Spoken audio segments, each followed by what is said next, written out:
우리가 인생을 살다 보면은 많은 그런 억울한 일을 당하게 됩니다. 특별히 한국 사람인 우리는 억울한 이런 거에 굉장히 약합니다. 억울하면 참을 수가 없어요. 요새 유행하는 영화가 보니까 도가니라는 영화가 유행하더라고요. 200만 명 관객이 넘어섰대요. 근데 그 영화를 보고 나오면 다들 분노의 치를 떨면서 나온다고 합니다. 왜냐하면은 그 한 광주에 있었던 어떤 학교에서, 장애인 학교에서 장애인들을 성폭행하고 폭행하고 나쁜 짓을 했던 사람들이 결국은 나중에 풀려나고 다시 복직이 되고 이런 것을 보면서 사람들이 어떻게 이럴 수가 있느냐 이래가지고 지금 그 영화를 보고 사람들이 다 들고 일어나서 다시 이제 수사를 한다고 막 그럽니다. 이러한 억울함의 감정이 사실은 우리 한민족에 굉장히 많아요.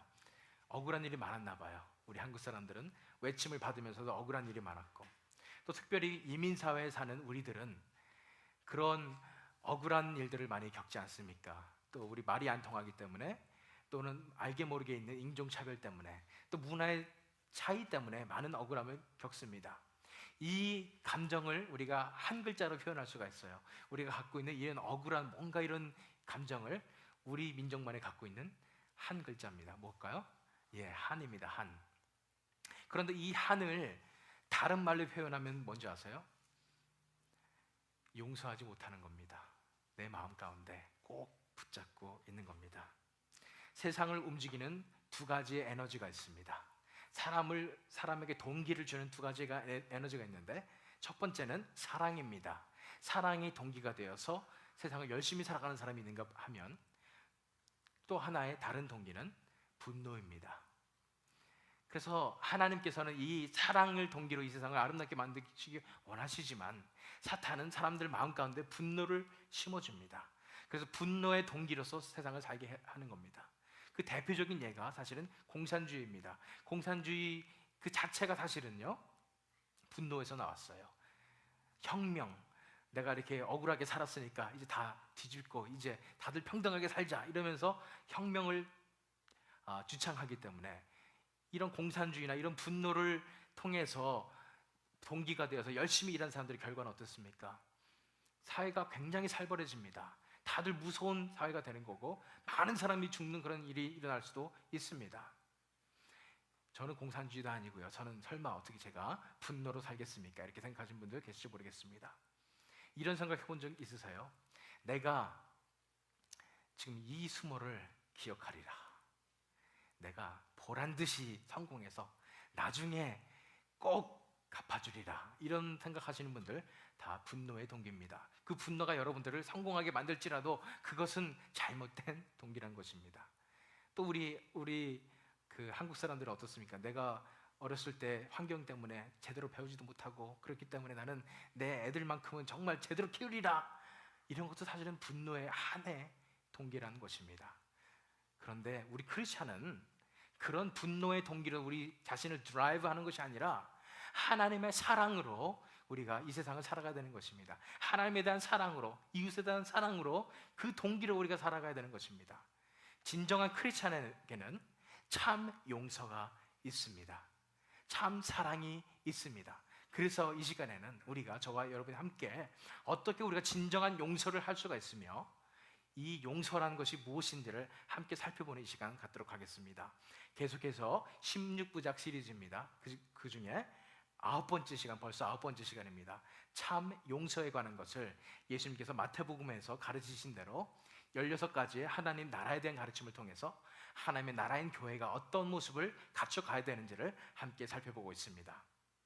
본문 말씀은 용서할 줄 모르는 종의 비유입니다. 이 비유를 말씀하신 이유가 무엇일까요? 바로 그 전절에 나와 있습니다. 베드로가 이런 질문을 했어요. 그때 21절이에요. 그때 베드로가 나와 이르되 주여, 형제가 내게 죄를 범하면 몇 번이나 용서하여 주리이까? 7번까지 하오리이까? 22절에 예수께서 이르시되 내게 이르노니 7번뿐 아니라 7번을 70번까지라도 할지니라. 그 전에 뭐 형제를 어떻게, 잘못한 형제를 어떻게 해야 되나, 이런 부분을 예수님께서 가르치신 다음에 베드로가 갑자기 질문이 생긴 거예요. 나 정도면은 그래도 용서 잘하는 사람이니까 이 정도 질문하면 또 칭찬받을 수도 있겠다. 그래서 한 7번까지 용서하면 되겠습니까? 그랬더니 예수님께서 하신 말씀이 아니다. 7번을 70번까지 할지니라 이렇게 말씀하시면서 이 비유를 말씀해 주시는 것입니다. 이 비유를 우리가 읽을 때 첫 번째, 도저히 제 감이 안 와요. 10,000달란트가 얼마인지 감이 안 오시는 분들을 위해서 이 불가능하지만 최대한으로 현대 단위에 맞게 본다면 한마디로 1 빌리언 정도 된다고 생각하시면 됩니다. 1 빌리언이니까 한국 돈으로 한 100억 정도 넘는 거죠. 100억이라고 합시다. 이런 100억짜리 그런 빚을 가지고 있었다는 것입니다. 그러면은 그 종에게 빚진 다른 종은 얼마요? 100데나리온. 이거를 또 현대 돈으로 환산하면은 좀 $1,000 정도 된다고 합니다. 그러니까 그냥 한 100만 원 좀 넘는 거. 그래서 100억 대 100만 원의 대결입니다. 그런데 이 100억을 빚진 사람이 갚을 수가 있는 환경이 전혀 안 됐어요. 그래서 주인이 결산하다가 안 되겠다. 얘는 도저히 갚을 수가 없으니까 다 갚자고 어떻게 하냐면은 자기 몸도 내어놓고 아내와 자식들과 모든 소유를 다 팔아서 갚게 해야 되겠다. 원래 이렇게 해서 다 갚게 해야 되겠다 이렇게 얘기했습니다. 그래서 종이 도저히 안 됩니다. 저를 불쌍히 여겨주세요. 제가 어떻게 해서든 갚겠습니다 하는 그 모습을 보고 주인이 어떻게 했어요? 불쌍히 여겨서 마음이 이 주인이 얼마나 돈이 많은지를 알 수가 있습니다. 100억을 그냥 갚지 않아도 돼. 이 정도 될 거니까 임금이니까 불쌍히 여겨 놓아 보냈습니다. 그러면서 빚을 탕감해 줬어요. 그랬는데 문제는 그것이 아니라 그 종이 지고 나와서 야 너무 행복하다. 너무 우리 임금님은 너무 이 내 주인은 너무나 좋은 분이야 이러면서 나오다가 저쪽 보니까 내 원수를 만났어요. 아니 저놈이 내 100데나리온 100만 원을 안 갚았어? 저놈 때문에 내가 이 수모를 당한 것이야. 이런 생각이 드니까 화가 드는 거죠. 억울하죠. 한이 생기죠. 그러니까 목을 잡고 막 갚으라고 그랬습니다. 그랬더니 이 100만 원 빚진 사람이 친구가 갚겠다고 정말 갚을 테니까 좀만 봐달라고 그랬어요. 그러나 그것을 봐주지 않고 어떻게 해요? 옥에 가두었습니다. 근데 이것을 옆에서 지켜본 사람들이 있었으니 그 사람들이 이 임금님에게 주인에게 신고를 한 겁니다. 그러니 주인이 화가 나겠어요? 안 나겠어요? 주인이 노하여 34절에 보시면 노하여 그 빚을 다 갚도록 저를 옥졸들에게 넘깁니다. 그리고 예수님께 하신 말씀이 이거예요. 너희가 마음으로부터 형제를 용서하지 아니하면 하늘 아버지께서 너를 이렇게 하실 것이다 라는 말씀을 하시는 거예요. 다시 말하면 얼마나 많이 용서해 되냐면 7번도 아니요 무한대로 용서해 주란 말입니다. 너희가 하나님께 용서받은 것이 얼만데 너희가 다른 사람을 용서하지 못하겠느냐 이러면서 7번을 70번씩 용서해라. 이것이 바로 이 본문의 메시지입니다. 그렇다면 이 시점에서 우리 자신을 살펴보기를 원합니다. 내가 과연 이 용서를, 참 용서를 가지고 있는가? 내가 용서한다고 하지만 내가 사람들을 용서하는가? 아니면 그 용서가 진정한 용서가 아닌가? 그래서 우리가 이 시간 진정한 용서에 대해서 살펴보기 위해서 진정한 용서가 아닌 것 3가지를 먼저 살펴보도록 하겠습니다. 진정한 용서가 아닌 것 3가지 중에 첫 번째는 복수 뒤의 용서입니다. 복수 뒤의 용서. 이런 심정이에요. 내가 이렇게 당하고 괴로웠으니까 너도 한번 당해봐. 그 사람도 괴로워할 때까지 기다리고 그 사람이 괴로워하고 충분히 마음이 힘들고 고통을 당한 다음에 그제서야 이제 마음이 후련해지는 거야. 그럼 내가 용서해주지. 이러면서 용서해준 그런 용서입니다. 어떤 분들은 소심한 복수하는 분들 계십니다. 특히 직장 생활 하시는 분들, 이런 분들이 있는데 누가 나한테 좀 상처를 줬어요. 그러면 나는 소심하게 복수를 해요. 아무도 눈치채지 못하도록, 심지어는 그 당사자까지도 눈치채지 못하도록 소심하게 복수를 합니다. 그래서 약간 이렇게 일을 지연시킨다든지 방해한다든지 이래가지고 복수를 합니다. 이런 마음이야. 그 사람은 좀 당해봐야 돼. 내가 이렇게 괴로웠는데 이 사람도 이 정도는 받아야 되지 않겠어? 이런 생각을 하는 것입니다. 그런데 우리가 사실 부부싸움 할 때도 이렇지 않습니까? 제가 그런 것 같아요. 제가 삐졌을 때 어떻게 합니까? 내 이 삐진 이 괴로움을 알아야 돼. 그래가지고 어떻게 해서든 최대한 삐진 것도 표시나게 한 다음에 이 사람도 괴롭게 만든 다음에 충분히 괴로웠다 싶을 때 그때야 이제 용서할 마음이 생기고 그러지 않습니까? 연예인들이 무리를 일으킵니다. 연예인들이 무리를 일으키고 난 다음에 한참 동안 자숙하고 또 TV에도 안 나오고 막 이럽니다. 되게 웃긴 것 같아요. 우리나라는 참 문화가 웃깁니다. 이 시청자들이, 네티즌들이 이제 충분히 이 사람은 고통을 받았어 이런 생각을 들 때 이제 복귀를 시키는 겁니다. 과연 복수 뒤의 용서, 이것이 진정한 용서일까요? 이거는 누구나 다 할 수 있는 용서입니다. 이것은 예수님께서 말씀하신 진정한 용서가 아니에요. 물론 복수 뒤에도 용서하지 못하고 끝까지 꽁한 사람들이 있습니다. 그런 분들은 우리가 옆에서 잘 지켜봐 줘야 됩니다. 그렇지만 이런 용서가 진정한 용서가 될 수는 없는 것입니다. 하나님께서 그렇게 하셨어요? 하나님께서 우리 죄를 용서해 주실 때 이거 봐라, 이놈 진짜 나를 괴롭게 했으니까 내가 이놈 몇 년 동안 지옥에 집어넣었다가 충분히 고통 당했을 때 내가 용서해 주겠다, 하나님께서 그러셨어요? 안 그러셨습니다. 하나님께서 어떻게 하셨어요? 오히려 우리 같은 그런 죄를 지은 사람, 예수 그리스도를 십자가에 못 박는 그런 죄를 지은 사람을 용서해 주시되 자기 아들의 목숨을 바쳐셔서 용서해 주신 분이 하나님이십니다. 진정한 용서는 자신의 마음이 후련해진 다음에 하는 것이 아닙니다. 진정한 용서는 마음이 후련해지는 것을 전제로 하지 않습니다. 사도 바울도 이렇게 로마서에서 얘기했죠. 12장 20절 21절 말씀 제가 읽겠습니다. 내 원수가 줄이거든 먹이고 목마르거든 마시게 하라. 그리함으로 내가 숯불을 그 머리에 쌓아 놓으리라. 악에게 지지 말고 선으로 악을 이기라.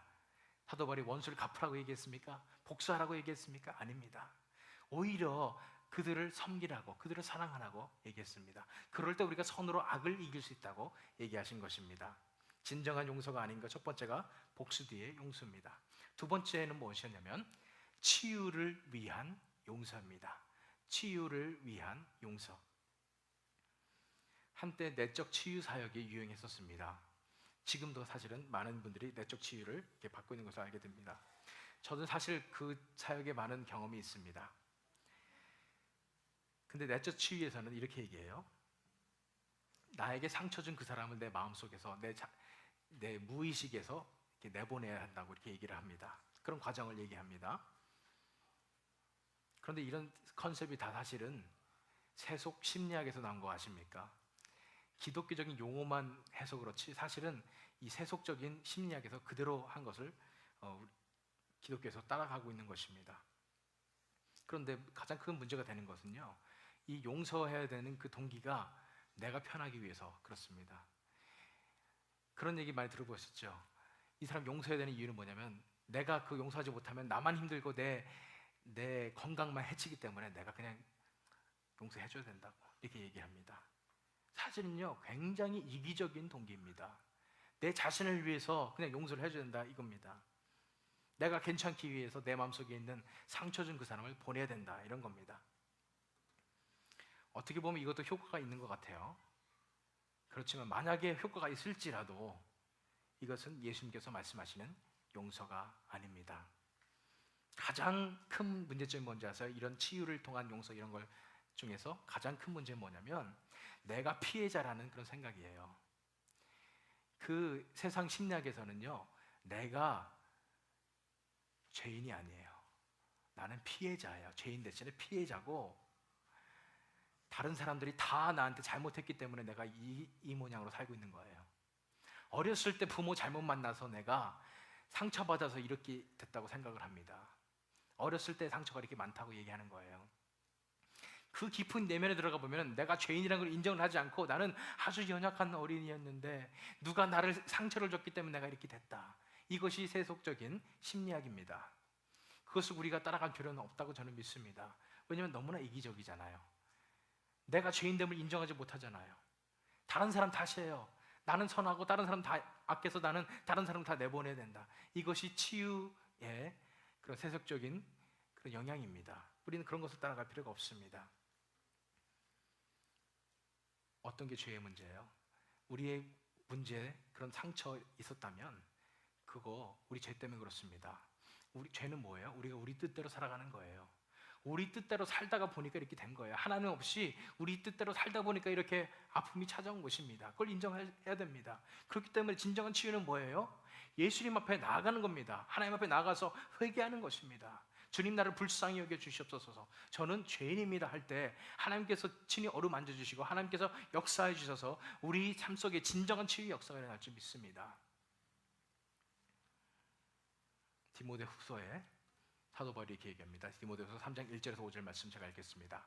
너는 이것을 알라. 말세에 고통하는 때가 이르러 사람이 자기를 사랑하며 돈을 사랑하며 자랑하며 교만하며 비방하며 부모를 거역하며 감사하지 아니하며 거룩하지 아니하며 무정하며 원통함을 풀지 아니하며 모함하며 절제하지 못하며 사나우며 선한 것을 좋아하지 아니하며 배신하며 조급하며 자만하며 쾌락을 사랑하기를 하나님 사랑하는 것보다 더하며 경건의 모양은 있으나 경건의 능력은 부인하니 이 같은 자들에게서 내가 돌아서라.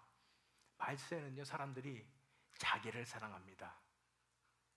이것이 가장 큰 문제예요. 자기 이기적으로 용서조차도 다 자기를 위한 거라니까요. 내 자신을 그렇게 높이 보는 겁니다. 너무나 사랑하는 겁니다. 그래서 원통함을 풀지 않습니다. 모든 게 남 탓이에요. 난 치유받아야 된다고 생각을 한다니까요. 그래서 경건의 능력을 부인하게 된다는 것입니다. 이런 용서, 치유를 위한 용서, 진정한 하나님께서 말씀하신 용서 아닙니다. 세 번째, 진정한 용서가 아닌 세 가지 중에 세 번째는 덮어버리는 용서입니다. 그냥 덮어버린다는 거예요. 현실의 장벽에 딱 부딪혔을 때 그냥 이건 아무것도 아니야 이러면서 덮어버린다는 얘기입니다. 분명히 그 사람이 죄악됨이 있는데, 형제가 잘못이 있는데도 불구하고 그냥 좋은 것이 좋은 것이야 하면서 덮어준다는 얘기죠. 예수님께서 말씀하신 용서는 그 사람의 죄악됨을 그냥 보고 넘겨서 그냥 받아줘라 이런 용서가 아닙니다. 분명히 이 구절 전에 예수님께서 말씀하셨어요.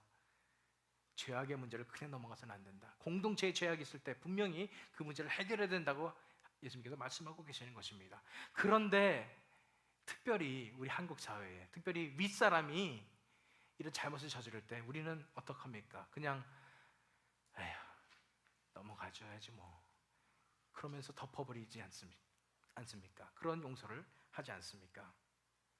그런 잘못이, 그런 현상이 교회들에도 나타나서 가슴이 아픕니다. 왜 우리가 이렇게 윗사람의 잘못을 우리가 덮어주려고 할까요? 그 깊은 곳에 들어가면 우리가 공동체가 하나다. 이 한국 사회는 이게 공동체가 중요하기 때문에, 공동체는 곧 나예요. 그렇기 때문에 나의 수치이기 때문에 윗사람의 수치도 덮어줘야 된다 이런 생각이 있는 것입니다. 유교 사상에서 나온 것이죠. 그런데 교회에서도 정말 리더들이 잘못했을 때에 그것을 그냥 좋은 것이 좋은 거니까 넘어가는 거, 이건 용서 아닙니다. 이런 말씀 많이 들어보셨죠? 기름 부은 자를 대적하지 말라. 사실 그 자체도 사실은 성경적인 근거가 빈약합니다. 신약에서 기름 부은 자는 예수 그리스도 한 분이십니다. 그런데 아무나 다 기름 부은 자라고 해서 절대 건드리지 말라 이렇게 하는 거 성경적인 근거가 빈약합니다. 하지만 그렇다 치더라도 리더의 잘못까지 덮어주는 것은 하나님의 뜻이 절대로 아닙니다. 그것은 유교적인 사상에서 기인한 것입니다. 본문의 말씀 그 전의 말씀을 다 같이 한번 보도록 하겠습니다. 18장 15절에서 17절입니다. 마태복음 18장 15절에서 17절 제가 읽겠습니다. 내 형제가 죄를 범하거든 가서 너와 그 사람만 상대하여 권고하라. 만일 들으면 내가 내 형제를 얻은 것이요, 만일 듣지 않거든 한두 사람을 데리고 가서 두세 증인의 입으로 말마다 확증하게 하라. 만일 그들의 말도 듣지 않거든 교회에 말하고, 교회의 말도 듣지 않거든 이방인과 세리와 같이 여기라. 예수님께서 분명히 말씀하셨어요. 누가 잘못했으면, 죄악을 범했으면은 그 사람한테 가서 직접 얘기하라고요. 잘못했습니다. 어떻게 하시겠습니까? 말을 안 들으면 두세 사람 데리고 가서 얘기하라는 겁니다. 장로들 데리고 가서 얘기하라는 겁니다. 장로들끼리. 그런데 그래도 말을 안 들어요. 그러면 교회가 가서 얘기하란 말입니다. 그래도 말 안 들어요. 그러면은 이방인과 세리와 같이 치리를 하라는 말씀입니다. 이것이 하나님의 말씀이에요. 근래에 정말 한국 교회에 많은 문제들이 있지만, 특별히 목사님들, 주의 종들에게 많은 문제들이 생깁니다. 우리가 그것을 위해서 기도해야 됩니다. 정말 영적인 그런 공격이 너무 많은 것 같습니다. 그분들이 넘어지시지 않도록 우리는 성도로서 열심히 기도해야 된다고 저는 믿습니다. 그런데 어떤 한 교회가 정말 촉망받는 청년 사역 하시는 아주 뛰어난, 책도 많이 쓰신 그런 목사님이 넘어졌을 때 그 교회의 모습을 보면서 가슴이 아팠어요. 덮으려고만 합니다.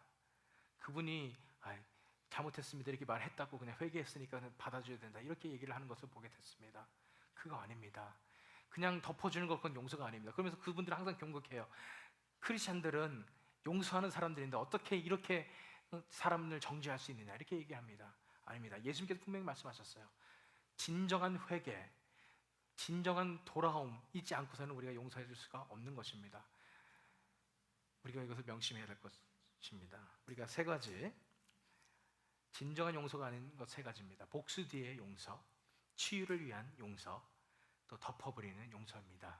우리 자신을 살펴보기 원합니다. 우리가 용서한다고 생각하면서 이러한 용서하면서 우리가 용서한다 생각하지는 않는지 우리 자신을 돌아보기 원합니다. 왜 그래야 되는지 아세요? 심각합니다. 진짜 명심할 것은 진정으로 용서하지 않으면 우리가 죄사함을 받을 수가 없기 때문입니다. 진정으로 용서하지 않으면 죄사함을 받을 수가 없기 때문이에요. 역시 제가 한 말이 아닙니다. 이 본문의 말씀이에요. 34절 35절 말씀 제가 읽겠습니다. 주인이 노하여 그 빚을 다 갚도록 저를 옥졸들에게 넘기니라. 너희가 각각 마음으로부터 형제를 용서하지 아니하면 나의 하늘 아버지께서도 너희에게 이와 같이 하시리라. 보면은 옥졸들에게 그냥 넘긴다고 그랬잖아요. 한국 번역에는요. NIV에는 jailers to be tortured 이렇게 얘기했습니다. 고문받기 위해서 이 옥졸들에게 넘긴다. 원어 성경엔 그게 더 가깝습니다. 그냥 옥졸들한테 그냥 가는 게 아니라 가서 고문당한다고요. 옛날에 이조 시대 때 곤장 맞고 줄이 틀고 이런 장면을 상상하시면 됩니다. 그런 형벌을 받는 곳에 보낸다는 것입니다. 다시 말해서 이것은 지옥을 얘기하는 것입니다. 우리가 정말로 우리 마음가운데 진정한 용서를 가지지 못한다면은 우리가 지옥에 갈 수밖에 없어요. 왜냐하면은 우리가 형제를 진정으로 용서하지 못할 때 하나님께서도 우리에게 이와 같이 하실 거라는 말씀이기 때문입니다. 우리가 말씀을 잘 들어야 돼요. 왜 그렇습니까? 진정한 크리스찬은 용서를 합니다. 진정한 크리스찬은 용서를 할 수가 있어요. 왜요? 그 마음 가운데 하나님의 사랑이 있기 때문입니다. 하나님의 사랑이 우리를 사로잡아서 우리가 다른 사람을 용서할 수 있는 그런 원동력이 되고 그 힘을 가질 수가 있다는 것입니다. 그런데 진정한 크리스찬이 아니면 진정한 용서를 할 수가 없습니다. 그렇기 때문에 그 사람들은 죄사함을 받을 수가 없다는 얘기입니다. 이 말씀뿐 아니라 마가복음에 예수님께서 직접 말씀하셨어요. 11장 25절 제가 읽겠습니다. 서서 기도할 때에 아무에게나 혐의가 있거든 용서하라. 그리하여야 하늘에 계신 너희 아버지께서도 너희 허물을 사하여 주시리라 하시니라. 정확하게 예수님께서 하신 말씀이에요. 진정한 회개, 진정한 죄사함이 있어야 되는 것입니다. 진정한 회심을 한 사람만이 진정한 용서를 할 수가 있습니다. 진정으로 내 자신이 용서받은 자만이, 진정으로 하나님의 용서받은 자만이, 진정으로 회심한 자만이 진정한 용서를 할 수 있게 되는 것입니다. 하나님의 사랑이 동기가 되는 것입니다. 그래서 그럼 우리는 어떻게 해야 됩니까? 나는 진정한 사랑이 뭔지도 모르는데요, 진정한 용서가 뭔지도 모르는데요, 이 시간 다 같이 살펴보도록 하겠습니다. 클루를 드립니다. 진정한 용서는 그 사람을 사랑하는 것입니다. 그냥 덮어주거나 아니면 그냥 내 마음속에 내보내버리거나 이런 게 아니라 진정한 용서는 그 사람을 사랑하는 것이라는 것입니다. 본문 말씀 보세요. 너희가 각각 35절에 마음으로부터 형제를 용서하지 아니하면, 어디로부터요? 마음으로부터 그 사람을 진정으로 하나님의 사랑으로 용서해 주지 않으면 안 된다는 얘기예요. 잘 아시는 말씀, 산상수훈의 말씀입니다. 마태복음 5장 44절 45절 말씀. 나는 너희에게 이르노니 너희 원수를 사랑하며 너희를 핍박하는 자를 위하여 기도하라. 이같이 한즉 하늘에 계신 너희 아버지의 아들이 되리니 이는 하나님이 그 해를 악인과 선인에게 비추시며 비를 의로운 자와 불의한 자에게 내려주십니다. 보세요. 원수를 어떻게 하라고요? 사랑하고 핍박하는 자들을 위해서 기도하라고 그랬습니다. 하나님께서, 예수님께서 원하시는 것은, 우리에게 원하시는 것은 나에게 그 고통을 준, 그 상처를 준 그 사람을 사랑하기를 원하시는 것입니다. 왜요? 그 사람들도 하나님께서 사랑하시는 영혼들이기 때문입니다. 보세요. 하나님이 우리한테만 은총을 주셨다고요? 아니에요. 그 해를 악인과 선인에게 비추시며 비를 의로운 자와 불의한 자에게 내려주십니다. 하나님은 죄인도 사랑하세요. 예수님은 죄인도 사랑하셔서 죄인을 구원하시려고 오셨잖아요. 그렇기 때문에 우리가 진정으로 그들을 하나님의 사랑으로 사랑해야 된다는 것입니다. 나조차고 용서하면 안 됩니다. 그냥 무턱대고 덮어주는 것도 안 됩니다. 그냥 다 잊어버리는 거, 이것도 안 된다는 거예요. 진정한 용서는 그 사람을 하나님의 사랑으로 사랑하는 것입니다. 그 사람을 하나님의 눈으로 바라보는 것입니다. 하나님이 그 사람을 바라보듯이 그 영혼을 바라보는 것이 진정한 용서라는 것입니다. 여러분들 잘 아시는 목사님, 손양원 목사님이라는 분이 계십니다. 6.25 때 순교하셨어요. 근데 그분의 스토리 중에 가장 유명한 것은 6.25 때 순교한 것보다 6.25 직전에 여순 반란 사건이라고 있었어요. 그때 이렇게 공산당이 반란을 일으켰어요. 여수 순천 지역에. 그때 손양원 목사님의 두 아들이 고등학교를 다니고 있었는데 거기에서 순교를 당합니다. 처참하게 죽었어요. 그랬는데 그 두 아들을 죽인 그 살인범, 그 공산주의에 빠져가지고 분노에, 아까 말씀드린 그 분노의 광기에 빠져가지고 사람을 죽였던 그 사람을 이제 재판하는 곳에 손양원 목사님이 가셨어요. 그다음 모든 게 끝나고 난 다음에 그 다음에 이 사람을 살려달라고, 이 자기 아들을 죽인 그 사람을 살려달라고 간곡히 부탁하면서 이런 조건을 내걸었습니다. 이 사람 한 번만 살려주시면 내가 이 사람을 제 양자로 삼아서 제가 똑바로 키우겠습니다. 그게 받아들여졌고, 그래서 진짜로 손양원 목사님은 자기 두 아들을 죽인 그 범인을 자기 아들로 삼아서 훌륭하게 키웠습니다. 이게 보통 사람의 상식으로 가능한 일입니까? 가능하지 않습니다. 진정한 용서는 예수 그리스도의 사랑을 얘기하지 않고는 얘기할 수가 없습니다. 우리 본성으로는 도저히 진정한 용서를 할 수가 없어요. 상상이 가세요? 내 아이들을 죽인 그 사람을 내 양자로 삼아서 그 사람을 지극히 섬길 수 있다는 것, 그것은 하나님의 사랑으로만 가능한 일입니다. 하나님의 은혜를 받은 자만이, 하나님의 은혜를 아는 자만이 그렇게 할 수가 있습니다. 진정으로 거듭난 자만이 진정으로 용서의 삶을 살 수 있습니다. 그래서 이 시간에 말씀 드리면서 우리가 부르짖었으면 좋겠어요. 마음 가운데 나도 제발 그 사람 용서하기 원합니다. 내 마음 가운데 있는 그 상처 준 그 사람 내가 정말로 사랑하기 원합니다. 제 힘으로는 할 수 없습니다. 하나님의 은혜가 아니고선 제가 어떻게 이 사람을 용서하고 이 사람을 사랑하겠습니까? 하나님 앞에 우리가 부르짖었으면 좋겠어요. 하나님의 은혜를 부어주십시오. 정말로 용서하는 진정한 예수 그리스도의 제자가 되기 원합니다. 진정한 크리스천이 되기 원합니다. 부르짖을 때 하나님께서 우리의 기도를 응답해 주실 줄 믿습니다. 또 오늘 드릴 질문은 이것입니다. 어떻게 진정으로 용서할 수 있을까요? 어떻게 우리가 진정으로 용서할 수 있을까요? 그 대답이 겁니다. 원수를 사랑하는 용서를 위한 세 가지 단계입니다. 세 가지 단계를 통해서 우리는 원수를 사랑하는 용서를 할 수 있을 줄 믿습니다. 그 첫 번째 단계가 바로 이것입니다. 자신의 죄악의 빚을 계수하십시오. 자신의 죄악의 빚을 계수하십시오. 다시 말해서 내가 얼마나 하나님 앞에 잘못했었는지를 그 빚을 세보란 얘기입니다. 24절 본문 말씀을 보면 결산할 때 10,000달란트 빚진 자라고 했습니다. 우리 죄악을 다 합쳐보면 이 10,000달란트보다 100억보다 그 가치보다 더 많을까요? 25절 말씀 보세요. 갚을 것이 없는지라 주인이 명하여 그 몸과 아내와 자식들과 모든 소유를 다 팔아 갚게 하라. 한마디로 내가 가진 그런 죄악의 그 빚은 얼마나만큼이냐면 내 자신뿐 아니라 내 가족까지 다 팔아고 가진 거 다 팔아도 갚지 못하는 그런 정도의 빚이라는 것입니다. 어느 정도로 맞냐면 하나님께서 우리와 우리 가족 대신에 우리 모든 것 대신 그 아들을 내줘서 갚을 정도로 예수 그리스도의 목숨 값이실 정도로 많은 것이 우리 죄악의 빚입니다. 믿으시기 바랍니다. 우리는 진정으로 갚을 능력이 없을 정도로 죄를 많이 지은 사람들입니다.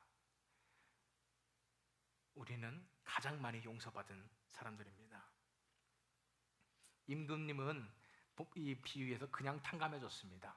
근데 하나님은 그렇게 하지 않으셨어요. 어떻게 해주셨어요? 자기 아들의 목숨을 내어주셨어요. 자기 아들의 목숨값으로 우리 죄를 용서해 주셨어요. 얼마나 큰 빚입니까? 내가 죄악의 빚만 해도 이렇게 많은데 거기에다가 예수 그리스도께서 나를 위해서 돌아가 주신 그 빚까지도, 그것도 다 제 빚이란 얘기예요. 얼마나 큰 빚이에요. 진정으로 내가 얼마나 죄인인지를 깨달은 자만이, 정말로 내 죄악의 빚이 정말 100억이 아니라 1000억, 도저히 셀 수 없는 그런 빚이 많다는 것을 깨달은 자만이 진정으로 하나님의 은혜를 받을 수 있음을 믿습니다. 자신의 죄악의 빚이 얼마나 많은지를 아는 사람만이 하나님께서 그런 죄인을 용서해 주신 그 사랑이 얼마나 많은지를 알 수가 있습니다. 그 용서를 받은 사람만이, 그 용서의 사랑을 깨달은 사람만이 다른 사람을 그 사랑으로 사랑할 수 있는 것입니다. 디모데전서 말씀 보세요. 사도 바울이 하신 말씀이에요. 1장 15절 16절. 미쁘다 모든 사람이 받을 만한 이 말이요, 그리스도 예수께서 죄인을 구원하시려고 세상에 임하셨다 하였도다. 죄인 중에 내가 괴순이라. 그러나 내가 긍휼을 입은 까닭은 예수 그리스도께서 내게 먼저 일처월의 참으심을 보이사 후에 주를 믿어 영생 얻는 자들에게 본이 되게 하려 하심이라. 사도 바울이 얘기했어요. 내가 죄인 중에 내가 괴수라고, 내가 가장 많이 용서받은 사람이라고, 내가 빚이 가장 많았던 사람이라고 얘기하시는 것입니다. 그것이 저와 여러분의 고백이 되길 원합니다. 내가 갚을 빚이 가장 많았던 사람이라고. 하나님, 제가 죄인 중에 괴수입니다. 그런데 하나님께서 저 같은 사람을 위하여 자기 아들 예수 그리스도를 보내주셨군요. 진정으로 용서하시는 그 사랑을 깨달아야 우리가 하나님의 사랑의 깊이를 알 수가 있고, 그 사랑이 우리에게 다가올 때 우리가 그 사랑을 다른 사람에게 나눠줄 수 있습니다. 믿으십니까? 여러분 한 사람 한 사람이 죄인 중에 괴수임을 믿으십니까? 가장 갚을 것이 많은, 가장 많은 빚진 자임을 믿으십니까? 가장 많이 용서된 자임을 믿으십니까? 옆에 분들에게 한번 말씀해 주시죠. 고백하시는 거예요. 마음으로부터.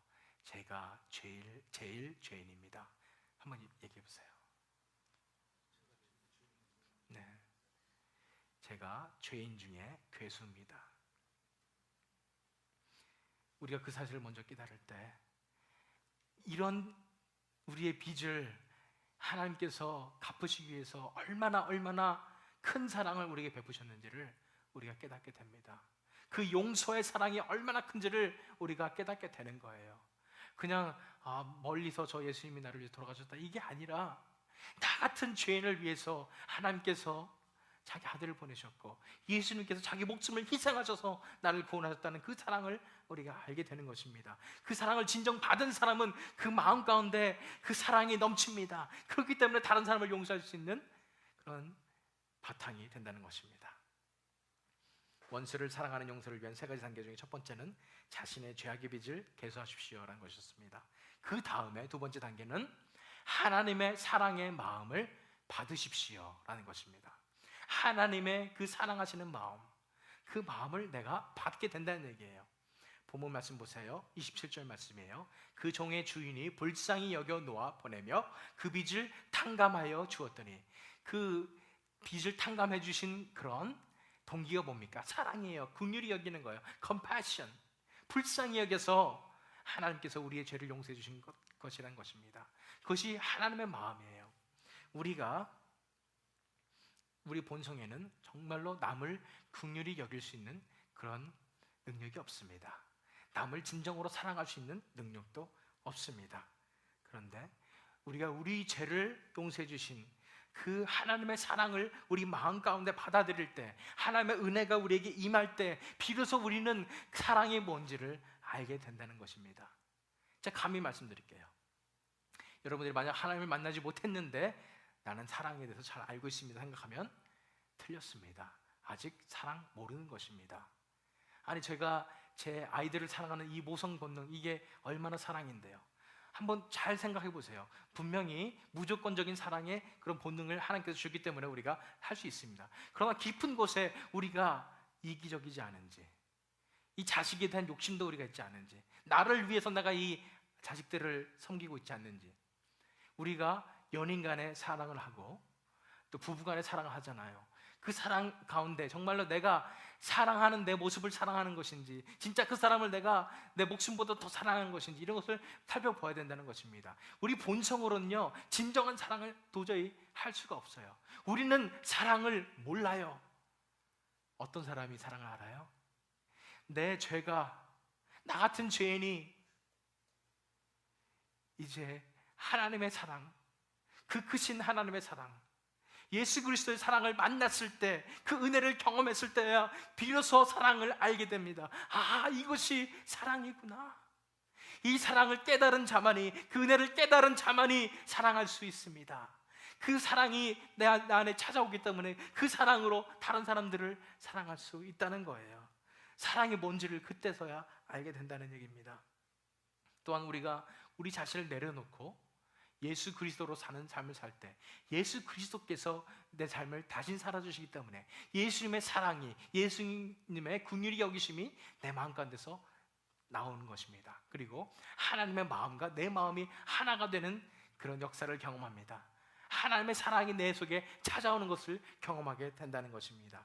우리가 우리 자신의 그런 빚을 용서해 주신 하나님의 사랑을 먼저 깨달을 때, 그리고 하나님께 우리의 모든 것을 맡겨드릴 때 하나님의 사랑이 우리에게 임해서 하나님의 마음을 우리가 받게 된다는 것입니다.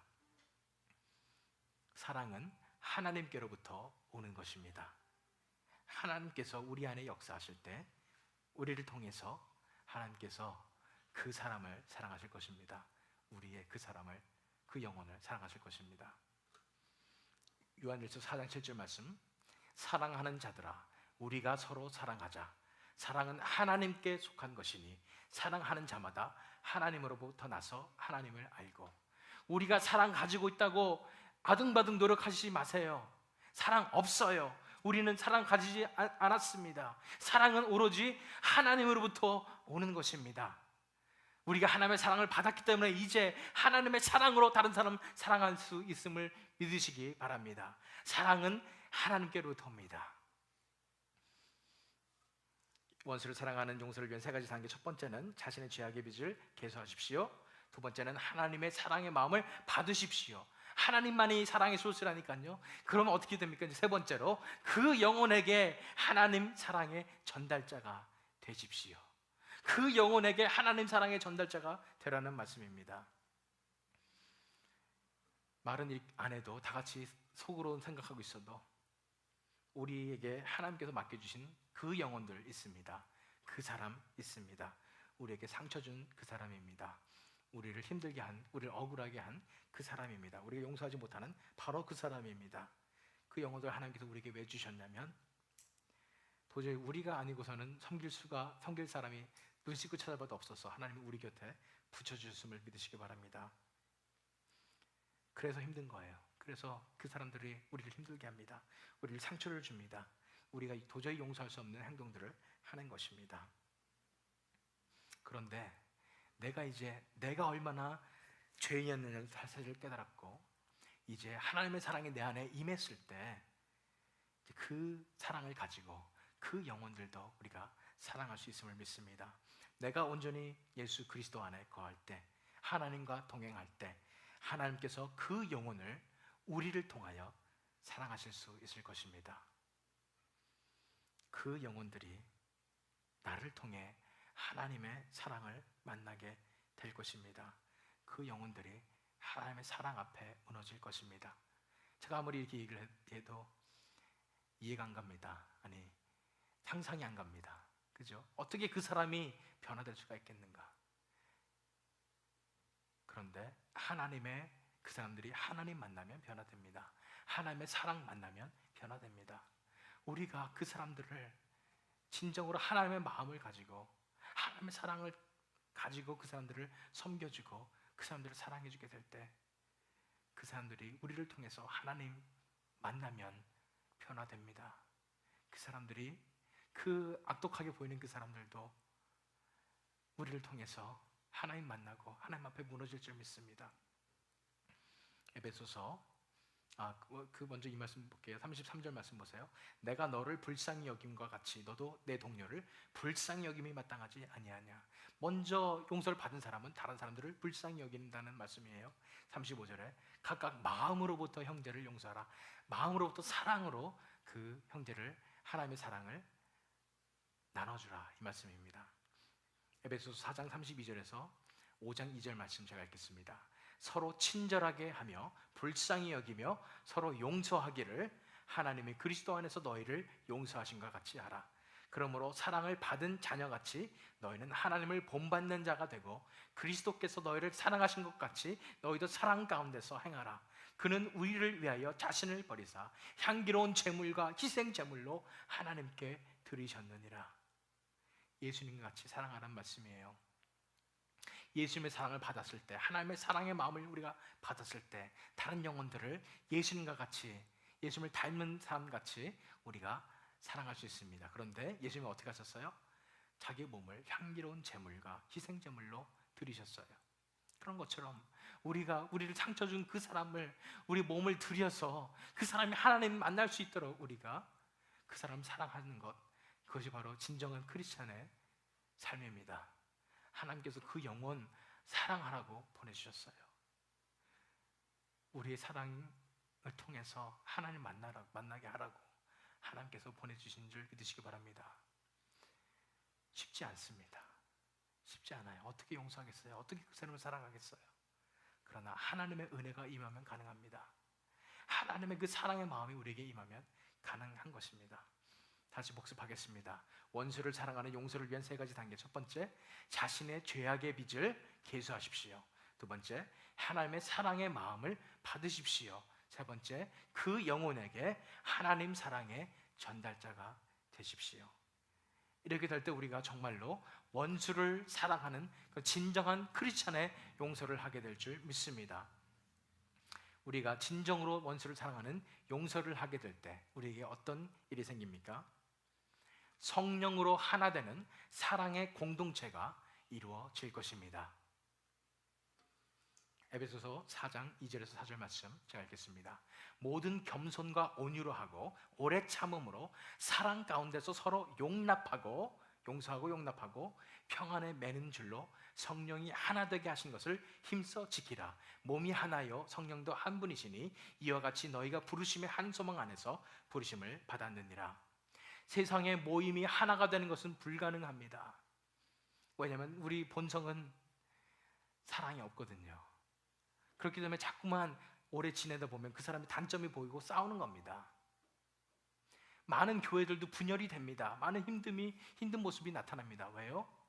진정한 하나님의 사랑으로 대하지 못하기 때문입니다. 원수를 사랑하는 그런 용서의 마음을 가지고 못하기 때문에 하나가 되지 못합니다.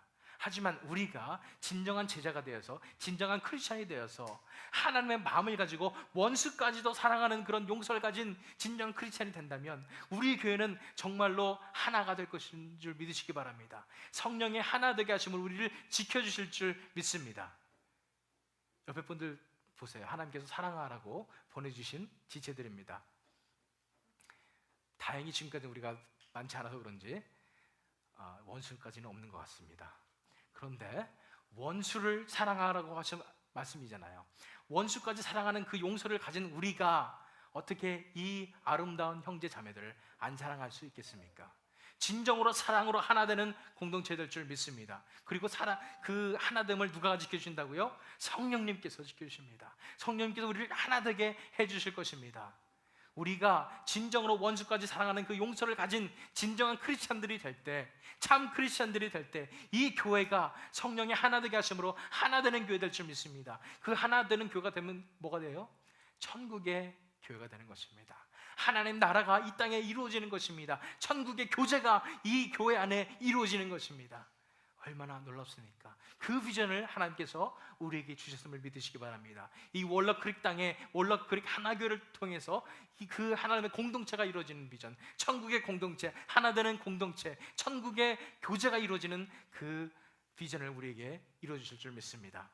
그러므로 자기 자신을 위한 이기적인 마음에서 벗어나서 자신의 죄악이 얼마나 큰지, 하나님의 용서가 얼마나 큰지를 깨닫고 하나님의 긍휼히 여기시는 마음을 받아서 맡겨주신 영혼들을 마음으로부터 사랑함으로, 원수를 사랑하는 용서를 가짐으로 성령으로 하나 되는 사랑의 공동체의 열매를 맺는 저와 여러분이 되시기를, 그리고 이 월러크릭 하나 교회가 되기를 예수 그리스도의 이름으로 축원합니다.